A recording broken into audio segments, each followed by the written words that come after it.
Hi, this is Todd Olthoff, and welcome to another edition of Screencasts Online. When it comes to managing and editing your photos, Lightroom has been a name that has been a major player in this space. In the past, I've covered the classic Lightroom desktop application in depth, including how each of the features works. We also covered Lightroom CC, which was Adobe's move towards a more web-based photo organizing and editing solution for those who like to edit on the go. Lightroom CC is an alternative to Apple's Photos application with some of the same features and other features not found in Apple's application. In this screencast, we will be looking at the updates that have been made since the last screencast. So if you haven't seen that screencast yet, I would highly recommend watching it before viewing this screencast, as I cover more of the fundamentals of the application in the previous screencast. So with that in mind, let's do a quick review of the different plans available for Lightroom. So here we are over at adobe.com, and I just wanted to show you the different plans because sometimes it can be confusing.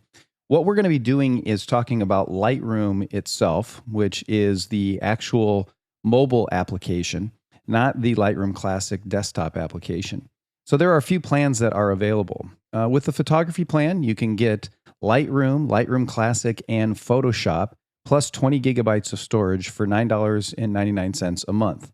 So that's one of the basic plans. You come down here, you can also get a 1 terabyte version of Lightroom. But what this is just the Lightroom application, the mobile one that we're going to talk about today.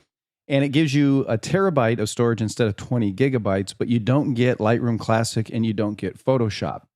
So for those of you that might want to make the conversion all the way over from, let's say, Apple Photos to Lightroom, or maybe you just want to work with Lightroom, period, this would be the way to go if you like the mobile application because it has more storage, so you can store all your photos there. There's also an option down here where you can get the $9.99 version up here that I just showed you, but with 1 terabyte. And so you get Lightroom, Lightroom Classic, and Photoshop, plus 1 terabyte of storage, but that's $19.99 a month. So I just wanted to show you the different versions there since this is a subscription service, so you kind of get an idea of what you're looking at. Now, again, we're only going to be covering Lightroom right now. We're not going to be covering Lightroom Classic. And so this is the one that would be available on all of your devices. It'll be available on your desktop and on your iOS devices as well. Now that we've taken a look at some of the plans, let's go ahead and look at some of the changes that have been made to Lightroom since the last time we covered it. That's just a quick preview of one of this week's Apple-related tutorials from Screencasts Online. Screencasts Online is your premium source of Apple-related video tutorials. All of our members get access to brand new, up-to-date tutorials each week, as well as unlimited access to our entire video archive full of Mac and iOS-related tutorials. You can stream and download all of our videos on your Mac, iPad and iPhone, and even your Apple TV using the members-only Screencasts Online Apple TV app.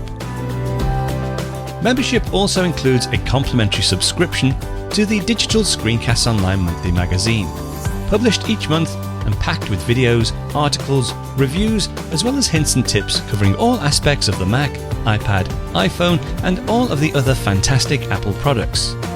So, if you're ready to start getting the most out of your Apple devices, visit screencastsonline.com today and become a Screencasts Online member.